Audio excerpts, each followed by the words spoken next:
మాట్లాడే ఒక వాగ్దానం ఏమిటంటే, నేను సిలువను మోయడానికి సిద్ధము అన్నవారు చెయ్యెత్తగలరా?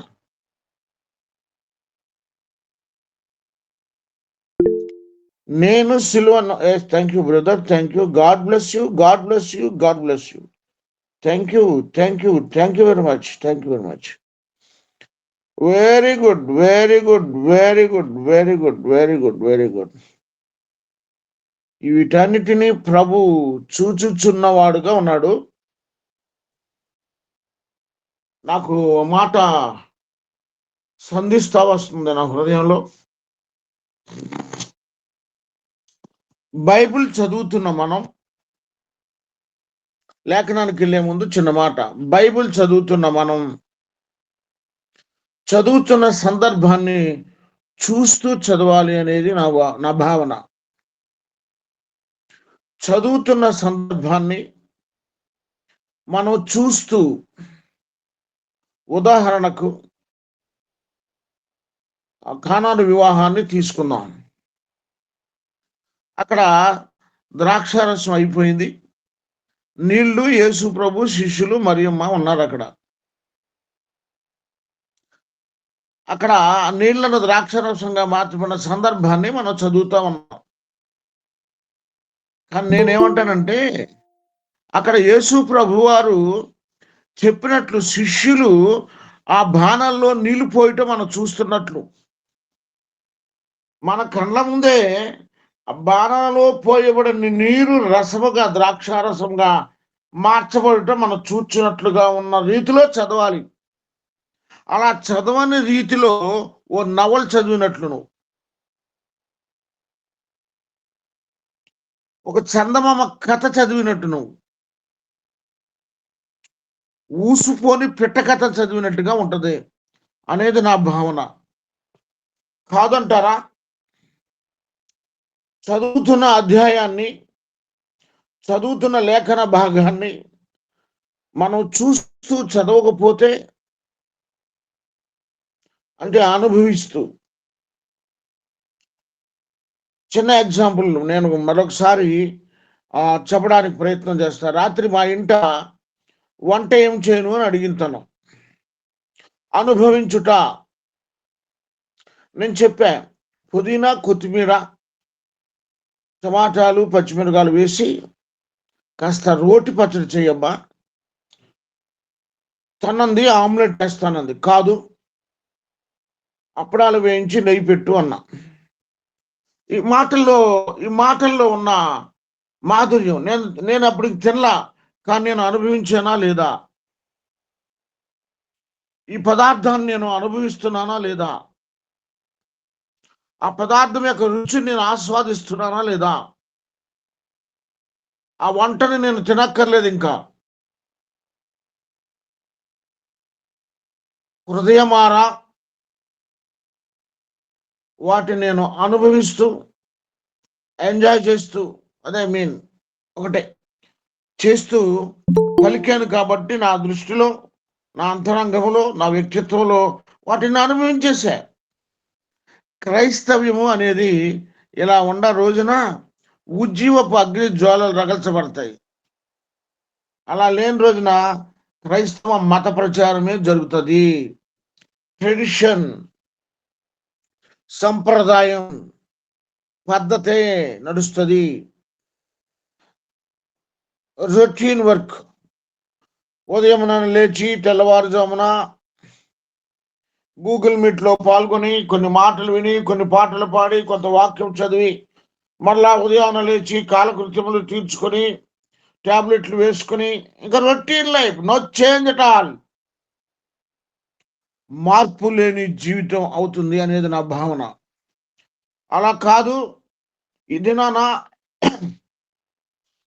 5 గంటలకి పాల్గొన్న మనం ఏమి అనుభవించాం ప్రభువులో, ఏమి ఆస్వాదించుకున్నాం, వేటిని ఆలింగనం చేసుకున్నాం, వేటితో సహవాసం చేయడానికి పరిశుద్ధమైన రీతిలో ఇక్కడ కూర్చుని ఒక ప్రామాణికను మనం అవలంబించడానికి సిద్ధంగా ఉన్నాం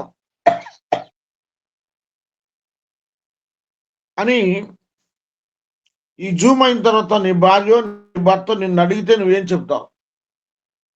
ఈ గూగుల్ మీట్ అయిపోయిన తర్వాత 6:15కి ఆమెన్ అని నువ్వు ఇది ఆఫ్ చేసిన వెంటనే నీ భర్త లేదు నీ భార్య నిన్ను అడిగారు, ఈరోజు జూమ్లో నువ్వేం నేర్చుకున్నావు అంటే, ఓర్పుతో సహనంతో నువ్వు సమాధానం చెబుతావా?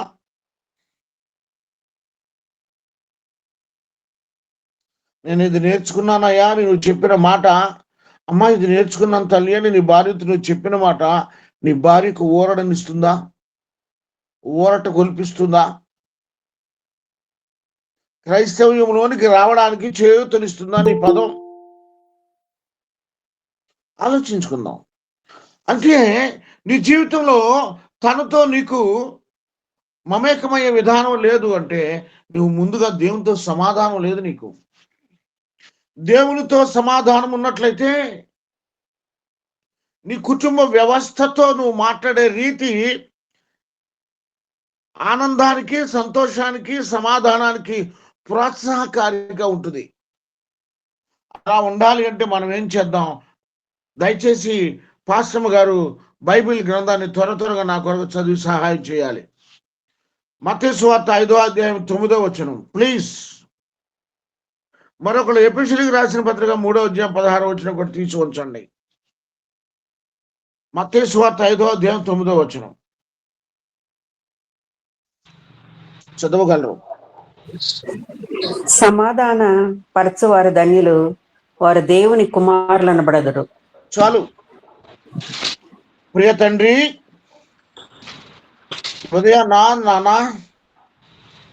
మీ పాదాల వద్దకు వచ్చాం బాబు.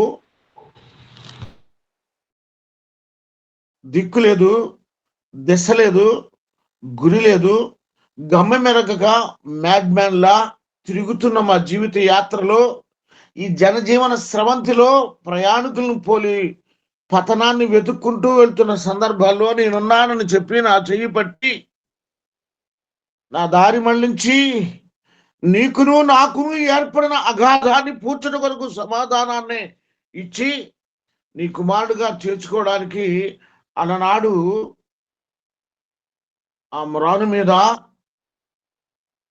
సిలువను మూసి అడ్డుకొయ్య నిలువు కొయ్య మీద చీలలు మేకులు కొట్టించుకొని ముళ్ళ కిరీటం పెట్టించుకొని కేకలు వేస్తూ అరిచిన నీ ప్రేమ కొరకు స్తోత్రాలు.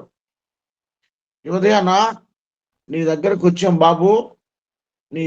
నీ చేతులతో నా చెక్కలు తాకి నా బాష్ప బిందువులు తుడిచి నీ కుమారుడుగా అంగీకరించి నీ రాజ్యవారసుడిగా నన్ను చేర్చుమని, అందుకొరకు ముందుగా మాట్లాడటానికి ఓ బోరగా నన్ను ఈ దినాన్ని మీరు ఉంచుకున్నందుకు, ఆ బోర అద్దులు మీరకుండా వచ్చిన దాన్ని సమయాన్ని సద్వినియోగం ప్రభు పేరిట సమయం సమకూర్చుకోవాలి. కానీ నా ఇష్టాన్ని నిర్వర్తించుకుంటూ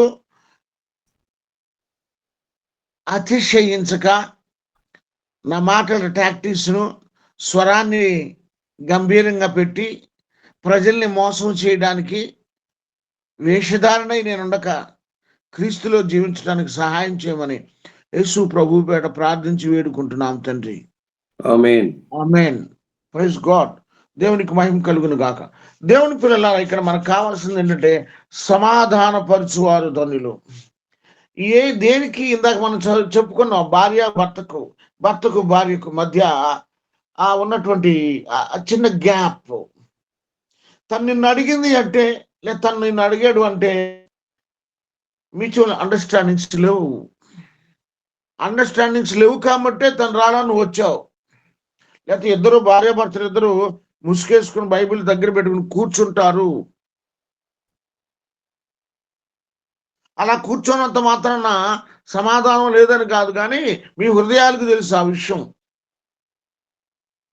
ఇక్కడ దేవుని బిడ్డలమైన మనం నేర్చుకోవాల్సింది ఏంటంటే, ఎఫెసీ పత్రికలో చెప్పబడిన రీతిగా 3వ అధ్యాయం 16వ వచనం ప్రకారం ఎవరైనా చదివితే ఆ సమాధానానికి సమాధానం దొరుకుతుంది. అక్కడ మానవునికి సమాధానం దేవునితో కావాలంట. వారు ధన్యులంట. 5వ అధ్యాయంలో వారు దేవుని కుమారులు అనబడతారంట. అంటే కుమారత్వం పోగొట్టుకున్న మనిషి తన స్వరూపంలో, తన స్వారూప్యంలో, తన శ్వాస చేత నిరూపించబడి, లేకపోతే క్రియేట్ చేయబడి, ఐ మీన్ నా తెలుగు పదం తయారు చేయబడి, లేకపోతే రూపించబడిన వ్యక్తి దేవునికి మానవునికి మధ్య ఉన్న సమాధానం కోల్పోయి ఒంటరి అయి ఏకాకిగా, దిక్కు లేక, దశ లేక, ముళ్ళ పదలను, గచ్చ పదలను తవ్వుకుంటూ చెమటూర్చుకొని తన చెమటను నోటితో జువాడుకుంటూ పతనమై పరుగులు తీస్తున్న వ్యక్తి కొరకు దేవుడు చెప్పిన మాట ఏమిటంటే, వారి అబ్బాయి నీకు నాకు సమాధానం ఎదురా, అందుకనే నీకు ఈ కష్టం అన్నాడు. నా కొడుకురా నువ్వు, నా బిడ్డవులా నువ్వు, ఏదేనలో ఉండవలసిన వాడు ఇక్కడుండి నువ్వు పడుతున్న బాధ చూసి అయ్యో నేను అనుభవించలేకపోతున్నారా ఈ శోభ. కాబట్టి ఎఫెసీ పత్రిక 3:16 ఒకసారి చదవగలరు. ఈ హేతువు చేత పరలోకములందును భూమి మీదను ఉన్న ప్రతి కుటుంబము ఏ తండ్రిని బట్టి కుటుంబమని పిలువబడుతున్నదో ఆ ప్రభు అయిన క్రీస్తు యేసు తండ్రి ఎదుట నేను మోకాల్లోని మీరు అంతరంగ పురుషుని యందు శక్తి కలిగి ఆయన ఆత్మ వలన బలపరచబడినట్లుగాను క్రీస్తు మీ హృదయములలో విశ్వాసము ద్వారా నివసించినట్లుగాను తన మహిమైశ్వర్యము చొప్పున మీకు దయచేయవలనియు మీరు దేవుని సంపూర్ణత యందు పూర్ణ అన్నట్లుగా ప్రేమ యందు వేరుపారి స్థిరపడి సమస్త పరిశుద్ధులతో కూడా దాని వెడల్పు, పొడుగు, లోతు, ఎత్తు ఎంత గ్రహించుకున్నట్టుకును జ్ఞానం అన్నా. ఎఫెసీ 3:16 అన్నా. క్రీస్తు మీ హృదయములలో విశ్వాసము ద్వారా నివసించినట్లుగాను తన మహిమైశ్వర్యం చొప్పున మీకు దయచేయవలననియు మీరు దేవుని సంపూర్ణత యందు పూర్ణులగునట్లుగా ప్రేమయందు వేరు పారి స్థిరపడి సమస్త పరిశుద్ధులతో కూడా దాని వెడల్పు, పొడుగు, లోతు, ఎత్తు ఎంతో గ్రహించుకొనుటకును జ్ఞానమునకు మించిన క్రీస్తు ప్రేమను తెలుసుకొనుటకును తగిన శక్తి గలవారు కావాలననియు ప్రార్థించున్నాను. ఇదేంటంటే దేవునితో నీకున్న సంబంధాన్ని తెలియచేస్తుంది.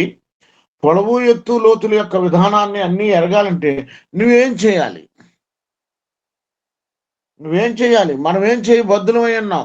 అసలు ఎందుకు చేయాలంటే మానవునికి దేవునికి మధ్య అగాధం ఏర్పడిందని మనం తెలుసుకున్నాం. ఈ ఏర్పడిన అగాధాన్ని సమాధానం లేకపోవడం వల్లే మనిషి శ్రమల పాలయ్యడం తెలుసుకున్నాం. ఇప్పుడు 2:16 ఒక మాట ఉంటుంది. ఎఫెసీ పత్రిక 2:16లోనే అక్కడే ఒక మాట ఉంటుంది. తన శిలువ వలన చదవగలరా? తన శిలువ వలన ద్వేషమును సంహరించి దాని ద్వారా వీరిద్దరిని ఏక శరీరముగా చేసి దేవునితో సమాధానపరచవలని ఇలాగు చేసిన కనుక ఆయనయే మన సమాధానకారకుడై ఉన్నాడు. చాలు. ఆమేన్, ఆమేన్, ఆమేన్. దేవుని పిల్లలారా, ఇక్కడ శిలువ వలన మాత్రమే మనకున్న ఆ ద్వేష భావం పోతుంది, సమాధాన పరచబడటానికి కారణం అవుతుంది. సమాధాన పరచవలనని అలాగూ చేశాను కనుక ఆయనే మనకు సమాధాన కారకుడై ఉన్నాడు. ఆయన మనకు సమాధాన కారకుడు అంటే మోడల్. ప్రభు మనకు మోడల్. ఎందుకంటే ఒక మాట నేను చెప్తా, క్రైస్తవ్యం అనేది ఇక్కడే ముడిపడిపోయింది. తండ్రితో మనము విరోధం పెట్టుకుని ఆయనతో కూడా కలిసి ఉండవలసిన మనము ఆయన చెప్పిన మాట వినక పాపం చేసి నెట్టివేయబడి బయటికి వచ్చిన మనం పోగొట్టుకున్న దాని కొరకు అరులు చాచి ప్రాధేయపడవలసిన వారని మనం ఉంటే పోగొట్టుకున్న దాన్ని సంపాదించుకోను. ఒక తండ్రి తన కొడుకుని రాయి బుద్ధి లేనుడా, నువ్వు నా ఇంట్లో ఉండటానికి అర్హత లేదు రాని మెడబట్టుకు నెట్టేస్తే ఆ కొడుకు గడప పట్టుకుని, నానా ఇంకా నేను చేయనే తప్పు, ప్లీజ్ డాడీ, అమ్మ నువ్వు చెప్పవే, ఇంకా నేను వెళ్ళను నానా సహవాసానికి, ఆ తప్పుడు మాటలు నేను వినను నానా, ఇంకా నాన్న sorry sorry sorry very sorry అని చెప్పి గడప పట్టుకుని వేలాడి తండ్రి వద్దకు చేరాల్సిన వాడై ఉన్నాడు కొడుకు.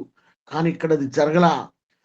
గరిష్ఠి అయిపోయిన మానవుని తిరిగి చేర్చుకోవడానికి తండ్రే ప్రాధేయపడుతూ సిలువను భరించటానికి వచ్చాడు అంటే ఆహా ఏమి ప్రేమ అండి!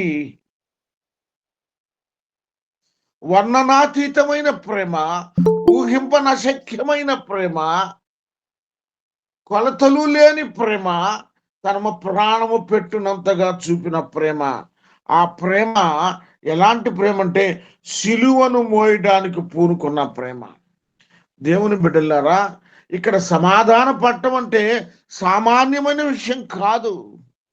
మనము దేవునితో సమాధాన పడి, ప్రభువా నా కొరకు నీ కుమారుని పంపవా, ఇదిగో నాకు ఎడ్ల ఎక్కువ మేకల ఎక్కువ రక్తము చేత నేను పాప పరిహారార్థములను అర్పిస్తూ ఉన్నానే, నువ్వు చెప్పిన రీతిగా మోషే మీరు చెప్పినట్లుగా, కానీ నాకు నెమ్మది లేదయ్యా అని మొరపెడితే కానీ తన ప్రియ కుమారుడును మన రక్షకుడైన క్రీస్తు యేసుని ఈ లోకానికి పంపాలి. కానీ ఆయనే తన కుమారుని ఈ లోకానికి తండ్రి కుడిపార్శ్వమున కూర్చుని ఉండటం మహాభాగ్యమని ఎంచక రిక్తునిగా చేసుకుని ఈ లోకానికి వచ్చాడు. ప్రియ కుమారుడైన క్రీస్తు యేసు వారు వచ్చి సమాధానపరచబడటానికి మనకి శక్తినిచ్చాడు. సమాధానంలో చాలా ఉన్నాయి. ఇక్కడ సమాధాన పడాలంటే సామాన్యమైన విషయం కాదు. ఆ రోజున యాకోబు అన్నని మోసం చేసి జ్యేష్ఠత్వం విషయంలో తండ్రి కళ్ళు గప్పి తల్లి ప్రేమను పొందుకుని వెళ్ళిపోయి బిడ్డల గలవాడే తిరిగి వస్తూ తన అన్నతో సమాధాన పడటానికి అర్పణలను, పశువులను, ధనధాన్య వజ్ర వైడూర్యములను సమస్తమును కూర్చుకొని బిక్కుబిక్కుమంటా వచ్చాడు. ఎందుకంటే అన్నేం చేస్తాడో నన్న భయంతో, నేనేమైపోతానోనన్న ఆ ఉద్దేశంతో భార్యలను బిడ్డలను ముందు పంపించి తర్వాత తను బిక్కుబిక్కుమంట వస్తున్నాడు. జ్యేష్ఠుడైన వాడు చాలా చక్కగా ప్రేమించి వారిద్దరూ సమాధానపరచబడ్డారు, యాకోబును ఏశావును. ఇంతకు ముందుగా మరొక అడుగు ముందుకెళ్తే ఇంకో ఇద్దరు అన్నదమ్ములు ఉన్నారు. వారిని గురించి ఏమని చెప్పుకుందాం మనం. ఒకరి కానుకను దేవుడు అంగీకరిస్తే మరొక కానుకను దేవుడు అంగీకరించలేదన్న భావం కలిగిన వాడై, అంగీకరించబడిన కానుక కలిగిన వాడిని చంపివేసినటువంటి వారికి సమాధానం ఉంటుందా? అతను కాదా కయ్యను ఏబేలును? యాకోబు ఏశావుని చూసాం వారి సమాధానాన్ని, కయ్యూని ఏబేలుల సమాధానంలో ఉన్నటువంటి కఠినత్వాన్ని చూసాం. ఇక్కడ కావాల్సింది ఏమిటంటే ఏశావులో ఓర్పు ఉంది. ఇక్కడ మనం గమనించాలి. ఇక్కడ మనం చూసిన విషయం ప్రకారంగా ఏమైందంటే తన శిలువ వలన దేశం సంహరించి దేని ద్వారా శిలువ ద్వారా ఏక శరీరముగా చేసి సమాధానపరచమని. ఒక వ్యక్తి యొక్క అసమాధానము లేకపోతే గ్యాప్ పోవడానికి సిలువే అండి. అటు చెయ్య ఇటు చెయ్య ఏమిటంటే అటువారిని ఇటువారిని కలపట కొరకు చాపిన చేతులు మధ్యలో ఉన్న యేసు హృదయాంతరంగాల్లో సమాధానపరచబట్టమే. ఇక్కడ గమనించిన శ్రేష్టమైన మాట ఏమిటంటే ప్రియ దేవుని బిడ్డలారా, సమాధానం అవసరమైంది. ఈ సమాధానానికి ఏం కావాలంటే దేవుని పిల్లలారా, హెబ్రీ పత్రిక 12వ అధ్యాయం 2వ వచనంలో చక్కని మాట రాయబడి ఉంటుంది. హెబ్రీ పత్రిక 12వ అధ్యాయం 2వ వచనం.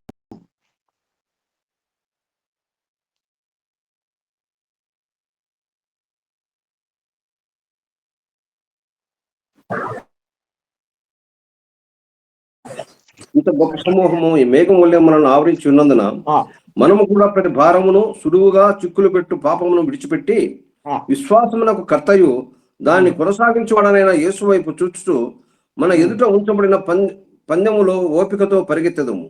తన ఎదుట తమ్ముడు చాలు. ఇక్కడ కావాల్సిందంటే క్రిస్టియానిటీ, క్రైస్తవ్యము అనేది ఒక పందెపు రంగం. ఇది ఒక పరుగుల పందెం. నిన్ను తరుముతున్న సాతానుడు, పరుగు తీస్తున్న నువ్వు, ముందు ఉంచబడిన శిలువ, ఆపై ఉంచబడిన బహుమానము. ఇదండి పరుగుల రంగం. ఈ పరుగు పందెంలో సిలువను మోస్తానికి నువ్వు పూనుకుంటే, ఈ పరుగు పందెంలో నీకు కావాల్సింది ఏమిటో తెలుసా? ఒకటి, ఓర్పు కావాలి. ఓపికతో పరిగెట్టాలి. తర్వాత ఈ ఓర్పు ఓపిక నువ్వు కలిగి ఉంటే, నీ మీద వేసే రాళ్లను ఓర్చుకోవడానికి భరించే శక్తి నీకు కావాలి. ఇన్ని నువ్వు కలిగి, ఓర్పు కలిగి, ఓపిక కలిగి భరిస్తూ నువ్వు ప్రయాణం చేస్తూ ఉంటే క్రైస్తవులు, నీ మీద కలిగే నింద, అవమానాలు, దూషణ పదాలన్నింటినీ భరించడానికి కావలసిన సమర్పణ నీకు కావాలి. ఓర్పు ఓపిక కలిగి భరిస్తుంటే నీకు సమర్పణ లేకపోతే నువ్వు మరలా నీ కాలు జారిపోద్ది. ఎవడైనా తాను నిలుచున్నాను తలంచుకుని వాడు పడకుండా ఉన్నట్లుగా జాగ్రత్తగా చూసుకోవడము. అలా జరగాలంటే నీ డెడికేషన్ ప్రత్యేకంగా ఉండాలి. నీ సమర్పణ ఎలా ఉండాలంటే, కరువైనా, ఖడ్గమైనా, వస్త్రహీనతైనా, ఉపద్రవమైనా, మరేదైనా క్రీస్తు ప్రేమ నుండి నన్ను వెడపాపునా, ఆ పరిస్థితుల్లోనికి నువ్వు గనక పూనుకోవడానికి ఇష్టపడితే, my dear brother and sister, నువ్వు సిలువను మోస్తావు. సిలువే నీకు సమాధానం. అంటే జవాబు కాదు, ఐక్యత. నీకు నీ దేవునికి మధ్య ఐక్యత కలుగు చేస్తుంది. దేవుని పిల్లలారా, సమాధానం ఎవరికి కావాలి? ఇంతకీ ఎందుకు కావాలి? నీకు ఎప్పుడు కావాలి? మనము శత్రువులమై ఉన్నాము దేవునితో. ఖడ్గజ్వాలలు కావలి పెట్టబడ్డాయి. తిరిగి మనం ఆయనతో సమాధానం కావాలి, దేవునితో సమాధానం కావాలి. శత్రువులుగా ఉన్న మనం మన తండ్రితో సమాధానం మనకు కావాలంటే ఓపిక, ఓర్పు కలిగి భరిస్తూ ప్రయాణం చేస్తున్న ప్రయాణములో నీకు కలిగిన నింద, అవమానాలన్నిటినీ భరించడానికి కావాల్సిన సమర్పణ నీకుంటే, సమర్పణ నీకుండాలంటే నువ్వు రిక్తునిగా చేయబడాలి. గమనించాలి మాట. రిక్తునిగా కావాలి అంటే అర్థం ఏమిటంటే, హైవిక విచారాన్ని విడిచిపెట్టి ఈ లోకంలో బ్రతుకుతున్న వీటన్నిటిని త్యాగం చేసి పేరుకు మాత్రమే బ్రతుకుతూ ప్రభు కొరకే జీవించిన వాడవై వైరాగ్యముతో కనుక నీ ఉంటే నీ సమర్పణ నిష్కల్మషంగా ఉంటుంది. పాడితే కాదు, బాగా పాడతాం. నా గొంతు లేదు కానీ లేకపోతే నేను కూడా బాగానే నటించి పాడతా. వాక్యం చెప్తా, సమర్పణ లేకుండా వాక్యం చెప్తే నా ప్రభు నన్ను ఆ పాత నిబంధన కాలంలో నడుముకు కట్టబడిన తాడుతో చచ్చిన శవాన్ని లాగేస్తున్న సంగతి నాకు తెలుసు. అందుకని ఒళ్ళు దగ్గర పెట్టుకునే చెప్తాను నేను వాక్యం చెప్పేటప్పుడు. భాష టాక్టిక్స్ తో, గారడీ మాటలతో, కల్పిత బోధలతో, జీవితం లేని పదాలతో మనం పలకకూడదు. బోధిస్తున్నప్పుడు నేను ఏది బోధిస్తానో నా జీవితం అవ్వాలి, లేకపోతే దేవుని శిక్షకు పాత్రుడు అవుతాను సంగతి నేను ఎరుగుదును.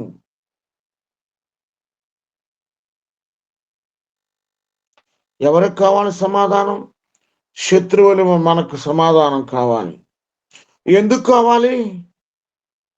పోగొట్టుకున్న రాజ్యాన్ని తిరిగి సంపాదించుకోవడానికి. ఎందుకు? నీవు నేను పోగొట్టుకున్నాం.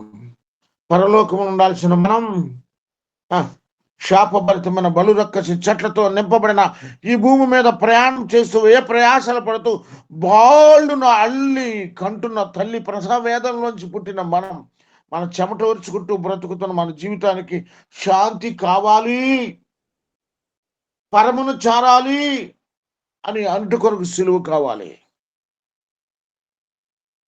ఎప్పుడు?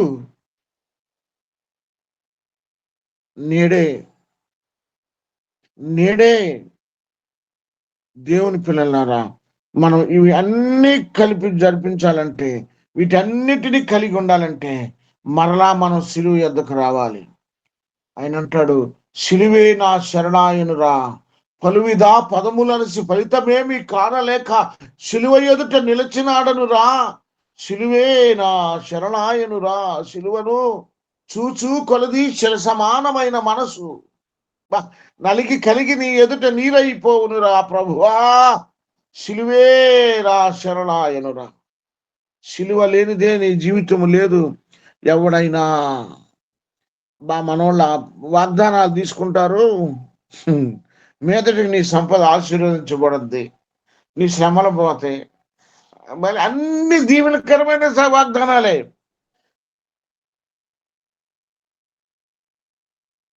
అసలు బైబిల్ గ్రంథంలో ఉన్న శ్రమను వాగ్దానంగా తీసుకున్న నరుడు ఎవరైనా ఉన్నారా? ఉన్నారు. బైబిల్ గ్రంథంలో మానవ జీవితంలో కావాల్సింది అంటే దీవెనల వర్షం, వాగ్దానాలు ఎతికి రాస్తారు. రేపు మనం దోస్తంగా వాగ్దానాలు కట్ట, రేపు జనవరి పట్టుకి అనే 1,00,000 వాగ్దానాలు తీస్తే అన్ని దీవెనలే.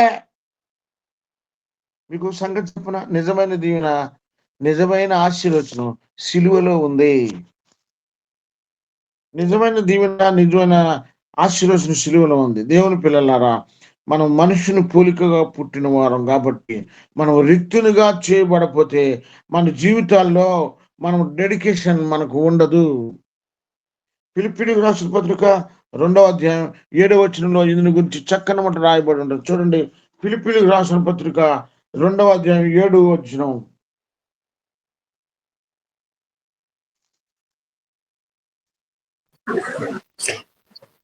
మనుషుల పోలికగా పుట్టి దాసుల స్వరూపమును ధరించుకొని తన్ను తానే. మనం ఎట్లా పుట్టాం? మనుషుడి పోలికగా పుట్టాం. మృగ పోలికలు లేవు మనకి, పక్షాదుల పోలికలు మనకు లేవు. మనం మనుషుల పోలికగా పుట్టాం. ఎందుకంటే ఆయన మనుషుల కొరకు తన ప్రాణం పెట్టడానికి వచ్చాడు. ఏ మనిషి అయినా సర్వాంతర్యామి అయిన వాడు తన పోలికగా మనల్ని పుట్టింప చేశాడు. మనుషుల పోలికగా పుట్టి ఏ స్వరూపం అంట మంది? దాసుని స్వరూపము ధరించుకొని. అది సంగతి. రాజుల స్వరూపం కాదు మంది. కాలు రేగటేయట, ఎగరేయటానికి. నన్ను క్షమించాలి పాస్టర్లు రాజుల్లాగా ఫీల్ అయ్యే పాస్టర్లారా మీకు శ్రమ. అధికార దాహం కోసం అరులు చేసే సావుకులాండ్రులారా మీకు శ్రమ. దాసులన్న సంగతి మరిచిపోయి ధనదాహం చేత ఐశ్వర్యం కోసం, అధికారం కోసం నీ జీవితాన్ని హెచ్చించుకుంటే నీకు శ్రమ. నువ్వు దాసుడివి, నువ్వు దాసురాలివి, నేను దాసుడిని పాదాల మట్టుకు వంగి ధూళి వంటి వారమన్న సంగతి మరిచిపోకండి. God's servant, we're all God's servant. నేను దేవుని సేవకుడిగా చెప్తున్నా. నవకరులం మనం, రాజులైన యాజక సమూహలం దేవుని దగ్గర మాత్రం. వీరి దగ్గర నీవు నీ స్థానాన్ని కాపాడుకోవడం కోసం గ్రేట్ ప్లేస్ ఎన్నుకోవద్దు. మనుషుని పోలిక పుట్టావు, నువ్వేమి రారాజు పోలిగ్గా పుట్టలా, సేవకుని పోలిగ్గా పుట్టలా. పుట్టుకతో నువ్వు సేవకుడు కాదు. అసలు బైబిల్ గ్రంథంలో ఒక ప్రశ్న వేస్తా, దేవుడు ఎవరైనా సేవకు పిలిచాడా? చూపించండి ఎక్కడైనా బైబిల్లో. దేవుడు ఎవరినైనా సేవకు పిలిచాడా? ప్రశ్న.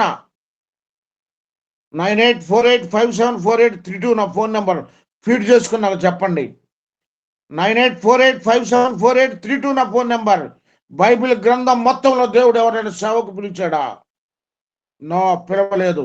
తన దగ్గరికి పిలిచి తర్పీదిచ్చి సేవకు పంపాడు. తర్పీదు లేక నలగ కొట్టబడక సేవకునిగా నీవు రిక్తునిగా చేసుకోకుండా సేవకు 2 రోజులు వచ్చి 3వ రోజున బైబిల్ పట్టుకుని సేవకుని వెళ్తున్న నీకేం తెలుసు?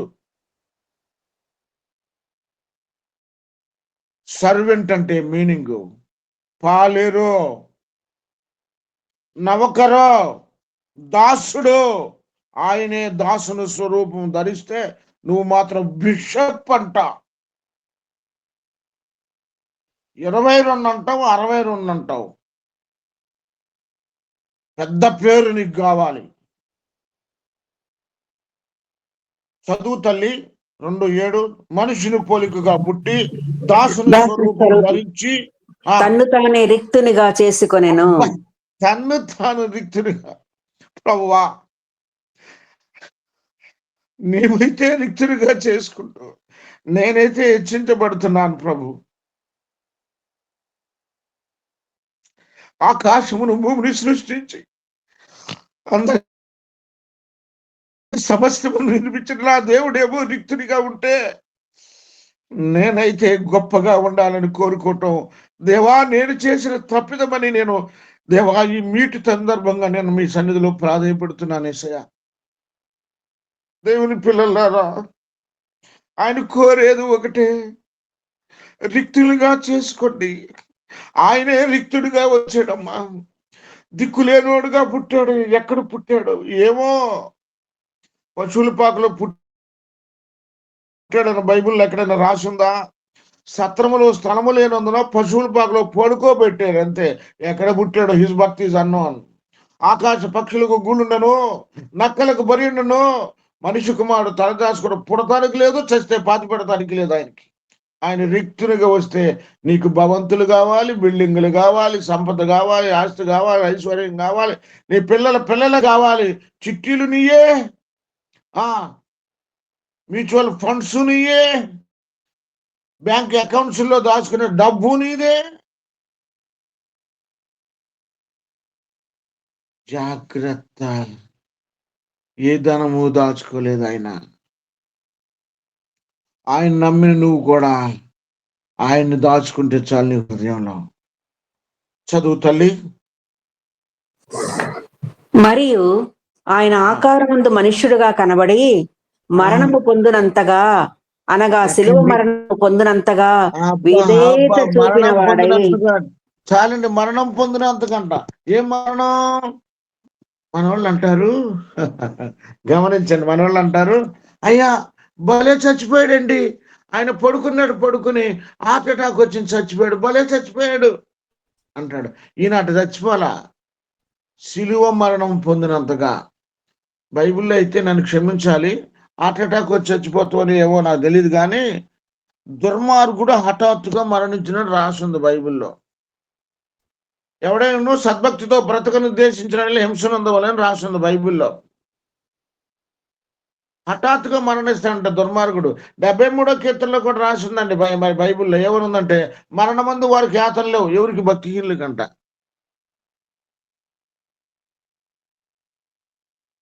పడక మీద క్రైస్తవుడు తీసుకోవాల్సిందే. మీకు ఆ సంగతి తెలుసుకోలేదు.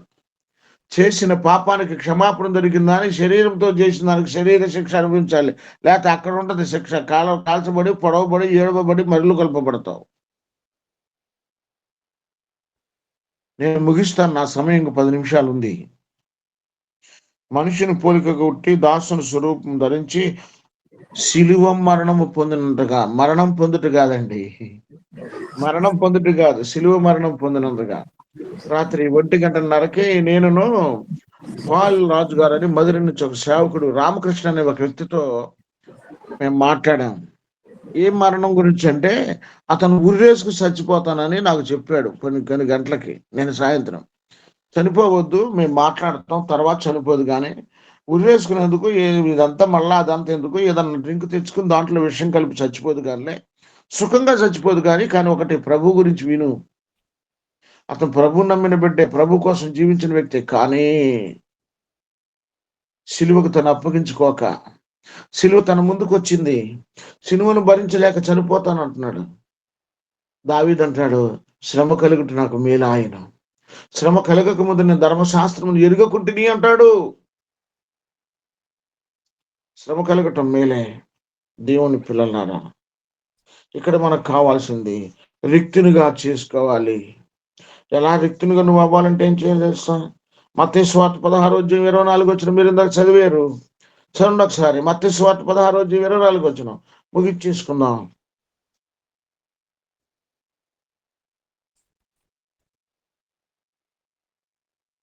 16:24 ఎవరైనా ప్లీజ్. అప్పుడు యేసు తన శిష్యులను చూచి, ఎవడైనా నన్ను వెంబడింప కోరినాడలా తన్ను తాను ఉపేక్షించుకుని తన సిలువనెత్తుకుని నన్ను వెంబడింపవలెను. ఎప్పుడంట? ప్రతి దినము తను తను ఉపేక్షించుకోండి. నన్ను నేను ప్రేమించుకోకూడదంట. నిన్ను నువ్వు ప్రేమించుకోకూడదంట. ఎవరు ప్రేమించాలి? ప్రభువునే ప్రేమించాలి, శత్రువునే ప్రేమించాలి. నీకు విరోధంగా ఉన్న వారిని ప్రేమించాలి, నీకు హాని చేయ వారిని ప్రేమించాలి, నీ మీద ఖడ్గము దూయటానికి వచ్చిన వారిని ప్రేమించాలి. అది కదా సిలువ. ప్రభువా వీరేమి చేస్తున్నారు, వీరు ఎరుగని కనుక వీరిని క్షమించమని చెప్పగలిగిన మాట పలికిన యేసును నువ్వు వెంబడిస్తే, నన్ను వెంబడింప కోరువాడు ఎవడైనా సరే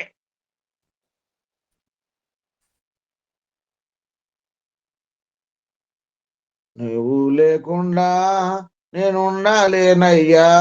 ఏం సొల్లు మాటలో సొల్లు పాటలో. ఆయన లేకుండా లేవుంటా. ఆయన చేసింది నువ్వు చేస్తావా? ఆహా, నువ్వు చేసింది అయితే నేను చేయనయ్యా, నా ఇష్టం వచ్చింది నేను చేస్తానయ్యా అని పాడు.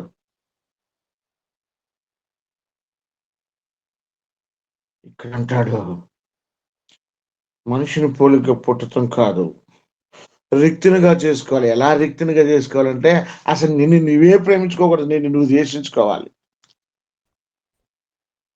అంటే అన్ని వదిలేసి తలదూకోకుండా గడ్డాలు పెంచుకుని బట్టలు మార్చుకుని దేబరి వాళ్ళకి జరగమని కాదు.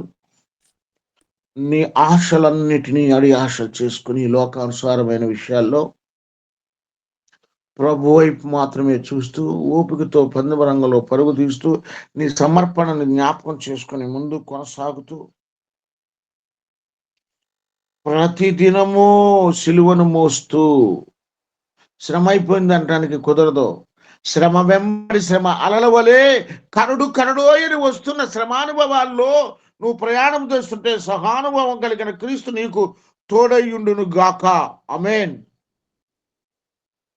దేవుని పిల్లలారా, ప్రతి దినం ఉంటే అప్పుడు మాత్రమే ఆయనతో నీకు సమాధానం వస్తుంది. అప్పుడు మాత్రమే నువ్వేమవుతావో తెలుసా? దేవునికి లూకాసు వార్త 14:27 ప్రకారంగా, లూకాసు వార్త 14:27 ప్రకారంగా,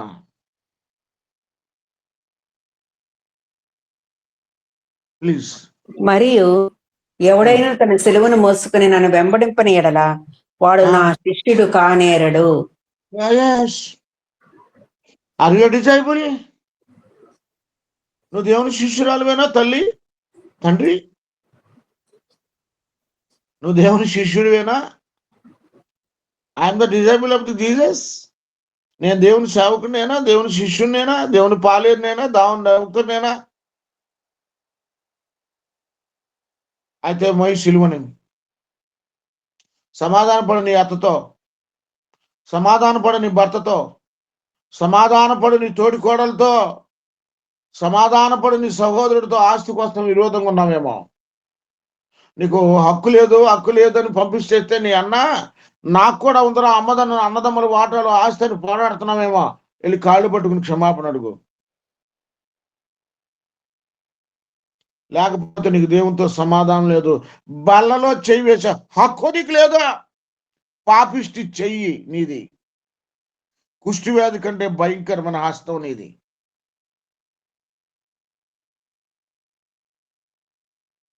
సమాధాన పడాలంటే సిలువను మొయ్యాలి. సిలువ అంటే సమస్తము రిక్తునిగా చేసుకోవాలి.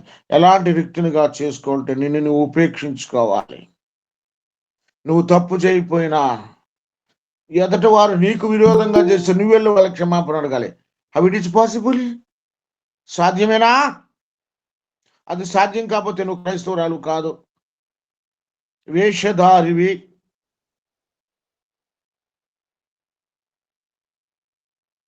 నన్ను వెంబడించాలంటే ఇవన్నీ చెయ్యాలి, అప్పుడే నువ్వు నా శిష్యుడివి. శిష్యుడండి, పాలేరండి బాబు, అతిశయపడద్దు. God servants. అమ్మ సేవకులు అంటారు, సేవకులారా కాలరేకులేకండి. నువ్వు గొప్ప రాజువేం కాదు, పాలేరువే. కింద ఉంటాడు చూడు. గొప్పతనానికి అతిశయపడద్దు. నీ అతిశయం దేవుడు తీస్తాడు. నువ్వు శిష్యుడు అవ్వాలంటే సిలువను మొయ్యాలి. నువ్వు ఎప్పుడైతే శిష్యుడు అవుతావు, ఇక మీరు నాకు శిష్యులు కాదు, నా కుమారులు. నా స్నేహితులు, నా బిడ్డలు అంటాడు. దానితో సమాన హక్కు ఇస్తాడు. రాజులేని యాజక సమూహంలో సభ్యులుగా చేరుస్తాడు. ఈ మాటలు దేవుడు దీవించును గాక. ఆమేన్. ఆమేన్. ఆమేన్.